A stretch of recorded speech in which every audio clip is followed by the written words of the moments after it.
dipanggil menjadi orang tua dalam keluarga yang bertanggung jawab. Apa yang dimaksud dengan keluarga yang bertanggung jawab adalah bertanggung jawab sejak mulai dari perencanaan, bertanggung jawab atas pengambilan keputusan, bertanggung jawab di dalam pelaksanaan, yang semuanya itu dilakukan penuh hormat dan patuh taat kepada Allah.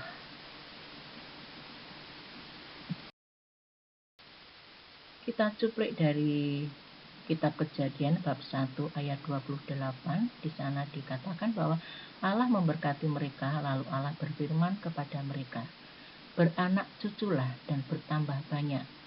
Penuhilah bumi dan taklukkanlah itu. Berkuasalah atas ikan-ikan di laut dan burung-burung di udara dan atas segala binatang yang merayap di bumi." Jadi di dalam firman Tuhan itu kita diperintahkan untuk bertambah banyak, beranak cucu, bertambah banyak. Jadi tidak ada batasan, kita mempunyai keturunan, pengen punya anak berapa, tidak ada batasan. Meskipun dari pemerintah itu ada batasan bahwa mempunyai anak 3 itu cukup, itu yang dari pemerintah ya, tetapi kalau dari gereja tidak ada batasan karena firman Tuhan itu sudah jelas di sini kita hendaknya beranak cucu, bertambah banyak, penuhilah seluruh muka bumi ini. Namun perlu diingat adalah tetap dalam keluarga yang bertanggung jawab. Untuk melaksanakan firman Tuhan tersebut, kita manusia, pria dan wanita, sudah dilengkapi dengan sistem reproduksi. Kalau pria di sini kita lihat sistem reproduksi yang berperan nanti adalah adanya spermatozoa yang dihasilkan oleh testis, ya. Nah, di dalam satu kali ejakulasi itu akan ada berjuta-juta dari sperma atau spermatozoa. Nah, sementara kalau pada sistem reproduksi wanita, kita punya 2 indung telur, kanan dan kiri, yang setiap bulan itu akan dikeluarkan 1 atau 2 sel telur yang matang, yang nanti siap dibuahi atau bertemu dengan sperma ya di dalam proses sanggama. Ini adalah sistem reproduksi yang dimiliki oleh setiap individu, yang diharapkan semuanya itu dalam kondisi normal sehingga tadi untuk beranak cucu bertambah banyak itu bisa dilaksanakan. Di sini bisa kita lihat ada 1 sel telur yang matang ya, yang keluar saat ovulasi dari seorang wanita setiap bulan. Jadi sel telur ini akan keluar saat ovulasi, keluarnya sel telur dari indung telur. Bisa dari indung telur yang kanan, ovarium kanan atau kiri.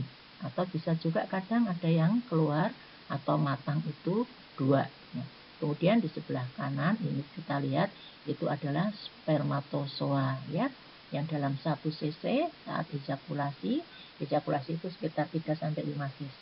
Di dalam 1 cc itu ada sekitar 3-5 juta. Nah, itu bandingannya ya.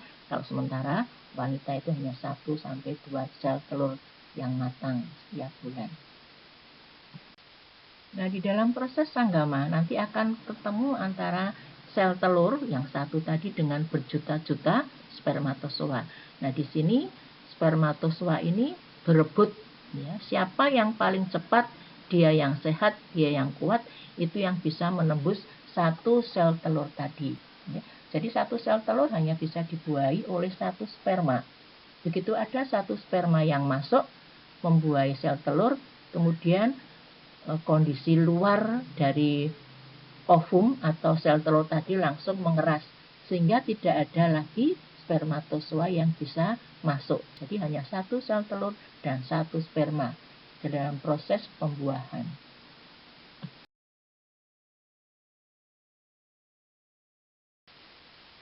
Pada proses pembuahan atau fertilisasi itu pertemuan sel telur dengan sperma.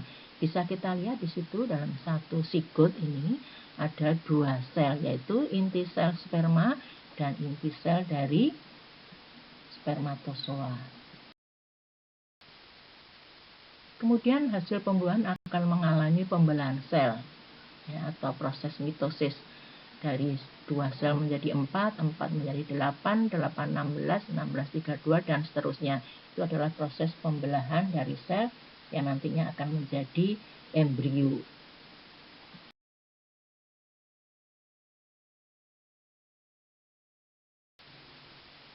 Ya, di sini bisa kita lihat bagaimana pertumbuhan dari fetus ya, mulai dari usia 8 minggu sampai usia 40 minggu. Jadi normal kehamilan itu adalah 40 minggu. Atau kalau orang Jawa bilang 9 bulan lewat 10 hari. Itu embrio itu usia 0 sampai 8 minggu.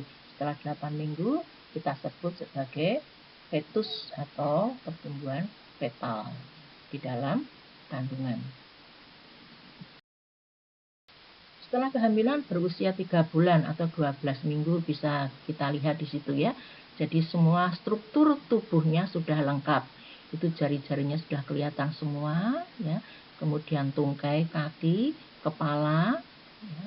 Kemudian punggung ini sudah lengkap di usia 12 minggu.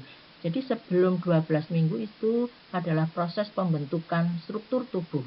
Yang perlu diperhatikan adalah ketika usia 0 sampai 12 minggu, jangan minum obat-obatan yang bisa berpengaruh terhadap pertumbuhan dari struktur tubuh tadi ya, supaya tidak terjadi hal-hal yang tidak diinginkan. Kalaupun sakit misalnya di usia kehamilan yang muda, sebelum usia 12 minggu, hindari untuk minum obat. Kalau tidak perlu, jangan minum obat ya, kecuali obat-obatan yang sudah diresepkan oleh dokter. Karena apa? Karena pada masa ini adalah masa proses pembentukan struktur tubuh supaya semua bisa terbentuk dengan normal dan baik. Nah, usia 4 bulan atau 16 minggu ya, itu sudah kelihatan jenis kelamin dari fetus atau bayi yang kita kandung itu ya. Itu laki-laki atau perempuan, sudah tampak kira-kira laki-laki yang sebelah kanan ya. Kemudian yang sebelah kiri adalah itu bentuk dari genitalia wanita. Nah, ini bisa dilihat di gambaran USG ketika periksa kehamilan. Tetapi yang ingin saya sampaikan di sini, jangan terlalu mempunyai keinginan yang ekstrim terhadap jenis kelamin anak. Ya, jadi saya ingin sekali laki-laki. Nah, kebetulan yang lahir tidak laki-laki kemudian kecewa. Nah, ini akan mempengaruhi pertumbuhan dari anak tadi. Jadi diharapkan ya pengen sih boleh ya, tetapi jangan kemudian mempunyai keinginan yang terlalu ekstrim ya. Laki-laki, perempuan semua sama saja. Itu adalah karunia dari Tuhan yang dititipkan kepada Anda berdua. Ini gambaran fetus usia 6 bulan ya, atau 24 minggu ya. Di sini ada insting untuk menghisap jempol atau ngemut jempol ya. Sehingga kadang-kadang bayi itu juga setelah lahir kadang-kadang ada insting itu untuk ngemut jempol ya. Jadi ini adalah memang sudah dilakukan sejak ada di dalam kandungan, adanya rasa nyaman. Semua wanita hamil ya ketika hamil hendaknya mempunyai positive thinking bahwa saya bisa melahirkan secara normal ya. Itu harapannya demikian, percaya diri, yakin bahwa saya bisa melahirkan secara normal yaitu lewat pervagina ya, meskipun sekarang banyak ya. Oh, begitu nyeri perut ya nggak tahan sudah minta EC gitu ya. Nah, saya kira semua itu perlu kita punya positive thinking. Nanti ketika Anda hamil, Anda bisa ikut kelas ANC ya, ikut hypnobirthing bagaimana supaya menanggulangi, mengatasi rasa nyeri saat persalinan. Sejak awal ya, para calon ayah itu sudah harus bisa mempersiapkan diri, khususnya ketika pasangannya itu hamil ya. Perlu calon ayah ini memahami perubahan-perubahan psikologis istri selama hamil ya. Kadang-kadang dia mudah marah ya, cari perhatian, menjadi lebih sensitif, menjadi lebih manja ya, mudah uring-uringan dan seterusnya. Itu perlu dipahami. Kemudian pahami juga risiko yang dapat terjadi selama hamil, ya. Kadang-kadang ada penyakit yang bisa muncul saat hamil, ada gangguan-gangguan yang bisa muncul saat hamil. Kemudian juga sewaktu persalinan juga ada risiko, ya. Risiko kesulitan melahirkan, risiko perdarahan, itu semua harus sudah dipahami oleh calon ayah. Nah, untuk itu semua, siapkah Anda akan kehadiran bayi yang nantinya akan hadir? Ini harus disiapkan secara mental. Oke, bagi calon ibu, ya, untuk menyambut permata hati. Nah, terjadi perubahan fisik selama hamil, ya. Selama hamil itu yang pertama bisa terjadi hiperpigmentasi pada kulit. Hiperpigmentasi itu kulitnya menjadi ada warna lebih hitam. Nah, lebih hitamnya ini tidak merata. Yang paling sering adalah hitam di muka saja, atau di leher, di ketiak, di perut, ya. Jadi hitamnya tidak merata. Ini faktor hormon. Jadi tidak perlu kemudian Anda merasa risih dengan warna hitam yang tidak merata ini kemudian digosok nanti malah jadi lecet. Ya, biarkan saja, nanti setelah proses melahirkan itu akan hilang sendiri. Kemudian ada sering kencing, ya, keluhan sering kencing, nyeri pada punggung, ya, karena pembesaran perut, karena uterusnya kandungannya menjadi besar, ya, bertambah besar. Kemudian nyeri, kemudian jadi sembelit, kesulitan untuk buang air besar. Itu perubahan-perubahan fisik yang bisa terjadi. Kemudian juga perubahan psikologis selama hamil, ya. Jadi yang pertama pada trimester pertama biasanya ambivalen, ya. Loh, kok saya hamil padahal mungkin saya belum siap. Di sisi lain, wah saya senang saya sudah hamil, ya. Ada perubahan-perubahan psikologis seperti itu. Kemudian timbul rasa khawatir. Khawatir akan kira-kira saya bisa melahirkan normal atau tidak. Khawatir kira-kira anak yang dikandung ini normal atau tidak, ya. Kemudian perubahan psikologis yang lain mudah tersinggung, ya. Itu tadi.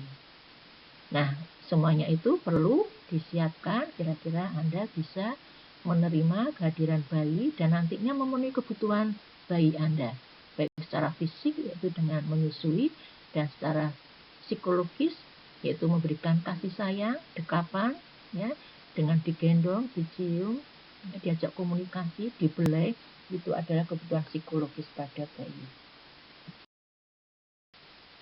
Tadi di awal sudah disampaikan bagaimana dipanggil menjadi orang tua dalam keluarga yang bertanggung jawab, ya.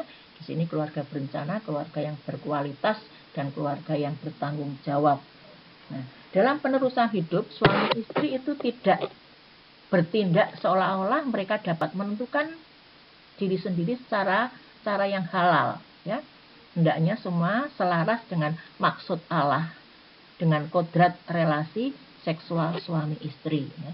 Jadi bukan memandang bahwa semuanya itu halal menurut diri sendiri. Jadi bagaimana direncanakan, ya, secara bertanggung jawab seturut dengan kehendak Allah. Memang ada upaya-upaya untuk melawan, mencegah terjadinya proses pembuahan, ya, yang disebut dengan kontrasepsi, yaitu usaha untuk mencegah terjadinya kehamilan. Dalam mencegah terjadinya kehamilan ini dalam rangka menjarangkan jarak, ya, sesuai dengan Anda sudah merencanakan mau jaraknya setiap berapa tahun punya anak, 1 tahun, 3 tahun, atau 5 tahun. Kemudian mencegah terjadinya kehamilan untuk bagaimana Anda sudah merencanakan mau punya anak berapa, 2, 3, 5, 6, dan seterusnya, ya. Itu memang perlu menggunakan cara, hanya saja nanti yang perlu dipakai adalah cara yang alamiah, ya.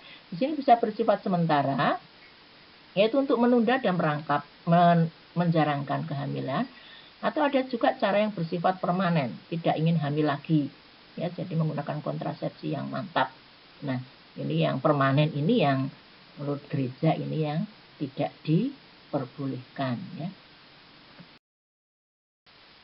Oke, KB dalam pandangan Katolik itu keluarga yang bertanggung jawab.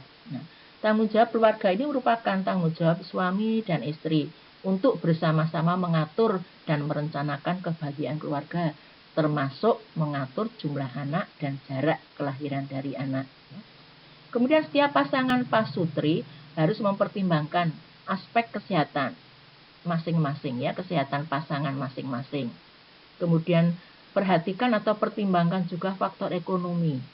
Ya, kira-kira kondisi ekonomi kita mampu punya anak berapa, ya, perlu direncanakan supaya keluarga ini bertanggung jawab ya, mau jumlah anak berapa sesuai dengan faktor kondisi ekonomi. Kemudian tuntutan pendidikan.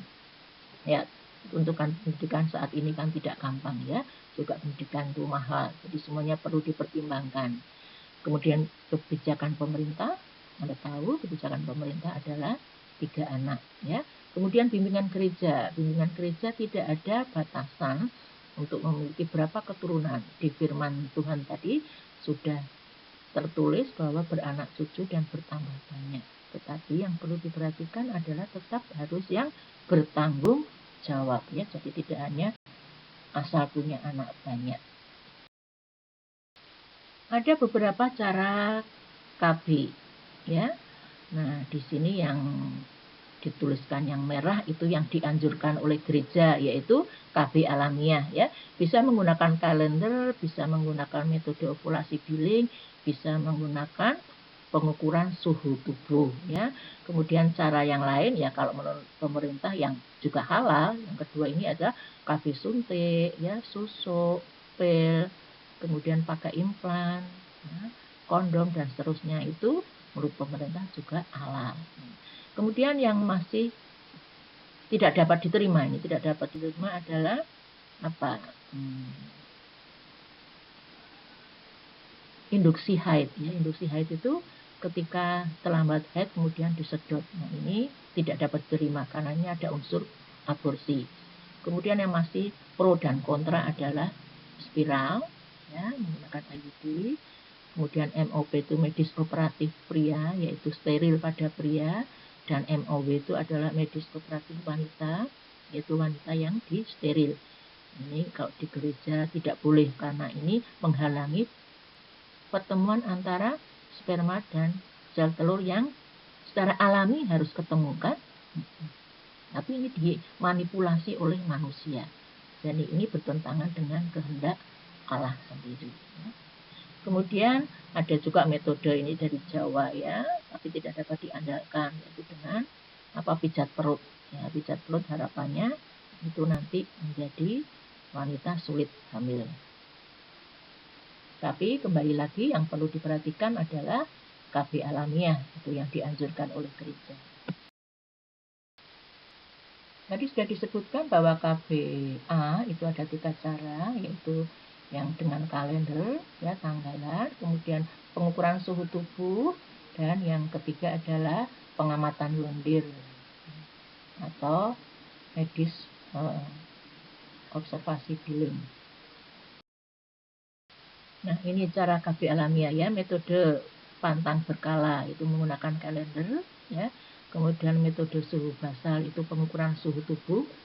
Kemudian yang ketiga adalah metode ovulasi billing ya, pengamatan kapan saatnya ovulasi. Masalah konkret yang sering dihadapi pasangan suami istri adalah KB alamiah itu dianjurkan oleh gereja, tetapi nampaknya belum familiar ya, belum umum diterima atau dikenal. Yang sering sudah diterima masyarakat, dipahami masyarakat adalah KB buatan yang diprogramkan, seakan-akan dipaksakan oleh pemerintah ya. Tapi gereja justru di sini tidak setuju dengan cara-cara KB buatan tadi yang sudah saya jelaskan di atas. Oke, apa tahu kelebihan dari KBA? Yang pertama adalah lebih estetis, lebih indah ya. Jadi tidak hanya berdasarkan nafsu saja, kapan saja, di mana saja, itu tidak ya, tetapi harus dilihat bagaimana kondisi pasangan saya ya, itu perlu diperhatikan. Ini lebih indah karena tidak setiap saat dilakukan. Kemudian lebih ekonomis, murah, nggak butuh biaya kan ya, tidak perlu beli ya, semuanya jadi lebih murah secara ekonomis. Kemudian lebih mengenal pasangan karena tahu persis pasangan saya saat ini sedang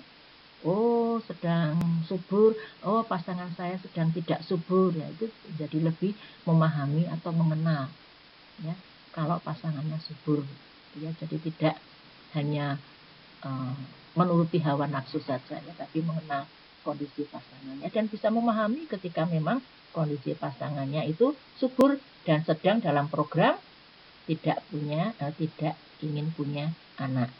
Ya. Oke, yang pertama tadi metode kalender. Ya, ini metode kalender ini cocok sekali bagi mereka para wanita yang mempunyai siklus haidnya teratur ya, setiap 28 hari atau setiap 30 hari. Nah, yang penting teratur karena gampang untuk melihat, menghitung masa suburnya. Yaitu masa subur pada wanita itu adalah 14 hari sebelum haid.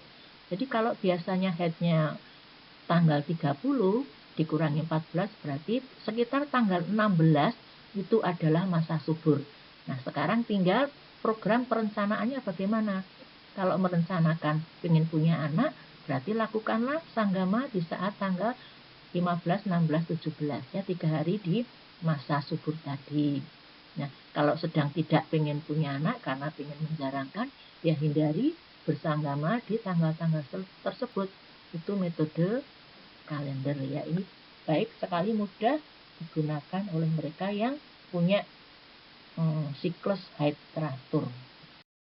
Nah, kalau tabel ini itu adalah untuk mereka yang siklus haidnya tidak teratur ya. Jadi bisa dilihat di situ ada contekannya ya. Rumit tetapi nggak usah dipikirkan dulu, besok saja kalau sudah memang ingin KB bisa konsultasi di tempat pelayanan kesehatan. Berikutnya adalah metode suhu basal, yaitu pengukuran suhu tubuh saat bangun tidur sebelum beraktivitas ya. Begitu bangun tidur jangan turun dari tempat tidur dulu, kemudian diukur suhunya berapa suhu pagi hari itu ya. Kemudian kita lihat ada kenaikan suhu tubuh dari biasanya. Kalau ada kenaikan itu berarti menunjukkan bahwa Anda dalam masa ovulasi, yaitu ada sel telur yang matang yang keluar dari indung telur ya. Hanya saja memang penggunaan suhu basal ini kadang tidak akurat. Karena apa? Karena kenaikan suhu itu bisa juga terjadi ketika Anda sakit ya, sedang flu, sedang tidak enak badan, atau Anda kurang minum ya, atau Anda tidurnya kurang ya.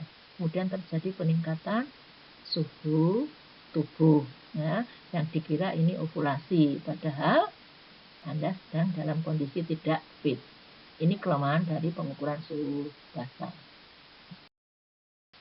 Metode sintom termal ini juga metode alamiah ya. Tadi di atas hanya saya sebutkan 3, tapi ini adalah kombinasi ya, menggabungkan antara evaluasi suhu tubuh ya, suhu basal tadi dengan pengamatan lendir serviks ya.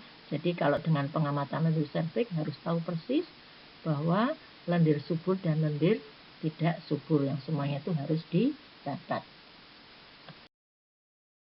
Oke, yang ini adalah metode ovulasi billing atau billing method ya. Bisa dilihat bahwa di situ ada kapan menstruasi, yang biru itu adalah hari-hari menstruasi. Setelah hari menstruasi kemudian hari-hari kering ya. Para wanita pasti bisa menyadari kondisi dirinya. Setelah haid kemudian ada rasa kering ya di daerah kemaluan. Setelah ada beberapa hari kering kemudian mulai muncul lendir ya dari vagina, keluar lendir. Yang mulanya kelendirnya itu adalah kelendir kental ya, berwarna kekuningan sedikit. Lama-kelamaan lendir itu akan menjadi jernih, encer, mulur. Itu menunjukkan lendir yang subur ya, fertil. Nah, itu 17, 18, 19, 20 itu adalah kondisi masa subur karena di situ ada berarti ada ovulasi, ada keluarnya sel telur yang matang ketika lendirnya encer.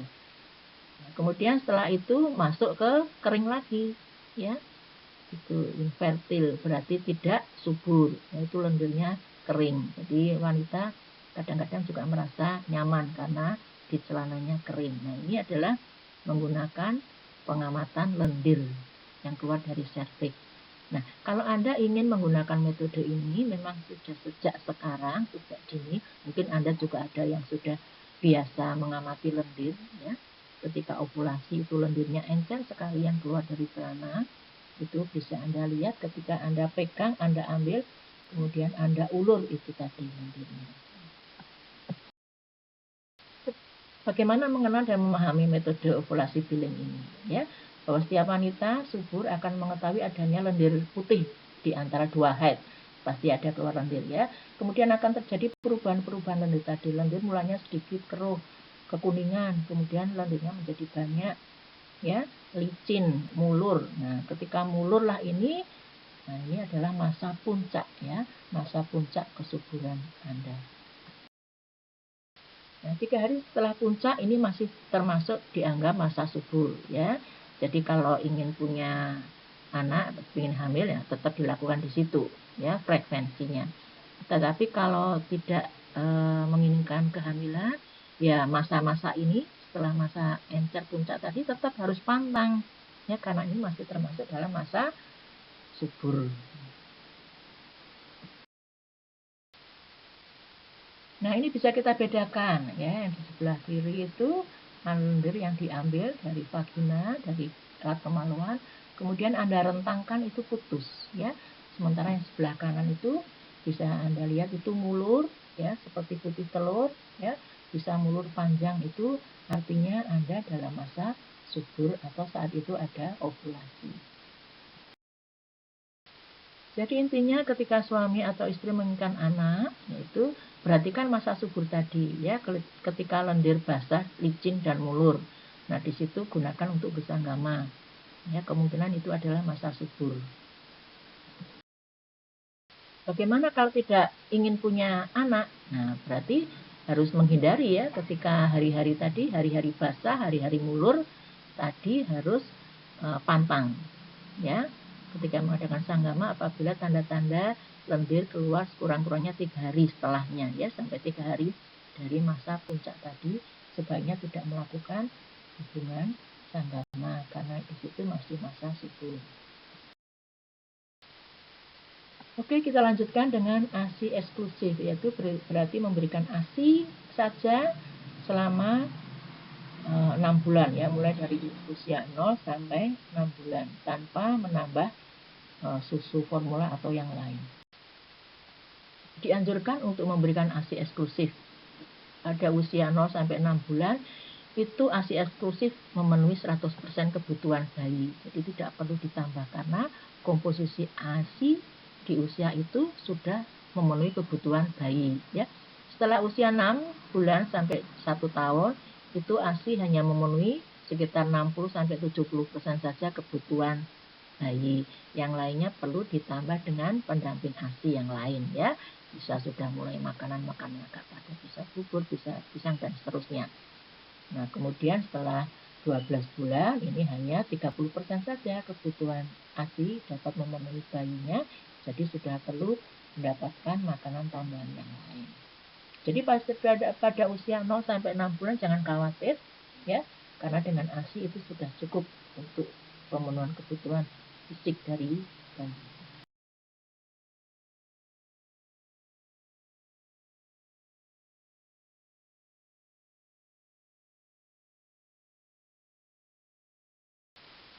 Nah, kita lihat keuntungan menyusui ya, karena ASI itu gizinya lengkap ya, mudah dicerna oleh saluran pencernaan bayi ya. Kemudian melindungi bayi dari penyakit karena ada zat-zat imun di situ. Kemudian membantu menjalankan kehamilan ya, karena dalam proses laktasi itu biasanya ibunya itu tidak fertil ya, tidak subur ya, karena tidak ada, kadang-kadang tidak terjadi ovulasi. Kemudian lebih murah dibandingkan dengan susu buatan ya, karena tidak harus beli ya, kapan saja ya, bisa langsung diberikan kepada bayi.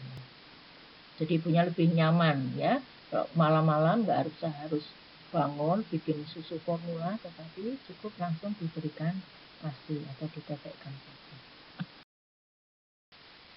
Oke, saya kira sudah paham manfaat ASI bagi bayi ya, mudah dicerna, diserap, mengandung enzim pencernaan ya, maka sering cepat lapar bayinya ya, tapi nggak apa-apa ya, ketika ASINya banyak langsung diberikan ya, tidak menimbulkan alergi ya, meningkatkan hubungan ibu dengan bayi karena selalu dekat, ini bonding attachment-nya bagus ya untuk bayi dan ibu. Kemudian apa manfaat ASI bagi ibu? Jelas mengurangi risiko kanker pada indung telur, ya, ovarium, mengurangi risiko kanker payudara, ya, bisa mempercepat kembalinya berat badan. Ya, biasanya kalau hamil kan kemudian menjadi gemuk, ya. Ini penurunan berat badannya menjadi lebih cepat, ya. Juga bisa merupakan cara KB sementara, karena ketika masa laktasi kadang-kadang itu tidak ada ovulasi. Mencegah perdarahan setelah persalinan, karena apa? Karena ketika METI itu langsung juga uterus atau kandungan itu berkontraksi, ya, sehingga proses pemulihan dari kandungan itu menjadi lebih cepat. Oke, bisa kita lihat, kita bandingkan bagaimana pertumbuhan bayi ya, yang dengan ASI itu tumbuh subur, sementara yang dengan susu formula, ya. Nah, tentunya dengan ini Anda pasti menginginkan bahwa Anda bisa memberikan ASI dengan sebaik-baiknya pada bayi Anda kelak. Oke, aborsi adalah apa? Suatu hal yang bertentangan ya dengan hukum secara negara, juga bertentangan secara moral menurut gereja, ya. Just say no to abortion. Oke, menurut Katekismus Gereja Katolik, kehidupan manusia harus dihormati dan dilindungi secara absolut sejak saat pembuahan. Berarti sejak saat pembuahan, setelah terjadi pembuahan berarti sudah terjadi individu, ya. Jadi di sini harus dihormati. Sejak gereja telah menyatakan aborsi adalah kejahatan moral. Kenapa? Karena mulai dari pembuahan itu sudah harus dihormati kehidupan manusia. Jadi sudah ada kehidupan di situ. Keterlibatan aktif dalam abortus adalah pelanggaran berat dengan hukuman gereja ekskomunikasi. Jadi melakukan tindakan aborsi itu adalah pelanggaran berat ya menurut gereja. Berarti harus ekskomunikasi, dikeluarkan dari gereja, tidak boleh terima komuni gitu ya. Nah, prosesnya harus diikuti nanti apakah boleh lagi menerima komuni itu, karena ini termasuk dosa berat ya, karena membunuh. Hak yang tidak dapat dicabut pada setiap manusia adalah hak atas kehidupan. Sementara embrio yaitu sejak pembuahan harus sudah diperlakukan secara pribadi, harus dipertahankan secara utuh, dirawat dan disembuhkan. Jadi begitu Anda tahu kalau Anda hamil sudah terlambat haid, berarti di situ sudah ada embrio. Jadi harus dihormati dan dipertahankan.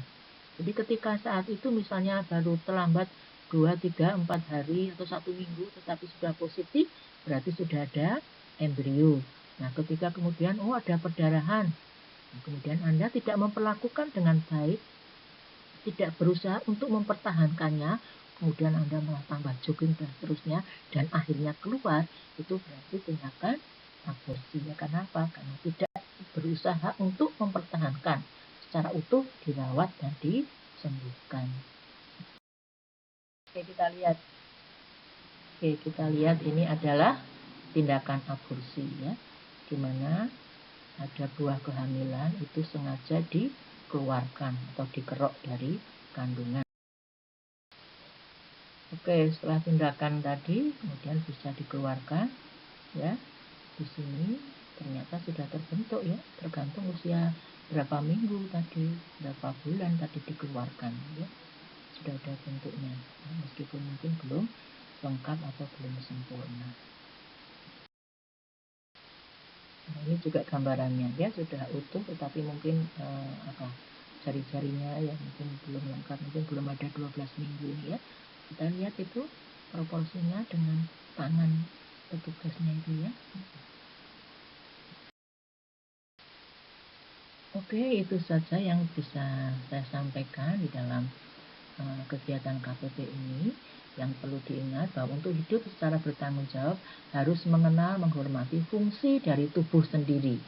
Ya, kita mempunyai organ, di sini organ reproduksi yang sudah dipersiapkan, itu mempunyai fungsi dan fungsinya itu harus dihormati. Budi menangkap bahwa kekuatan meneruskan hidup diatur oleh hukum biologis yang merupakan bagian dari pribadi, dan hukum itu perlu dihormati. Keluarga yang bertanggung jawab yang diajarkan oleh gereja dan dihidupi oleh suami istri merupakan bentuk pembelaan atas martabat kasih dan nilai hidup berkeluarga. Itu jadi bagaimana kita membangun suatu keluarga yang bertanggung jawab, karena Anda dipanggil untuk menjadi orang tua bagi anak-anak yang dititipkan kepada Anda oleh Tuhan Allah sendiri. Oke, itu yang bisa saya sampaikan. Selamat sore, berkah Tuhan.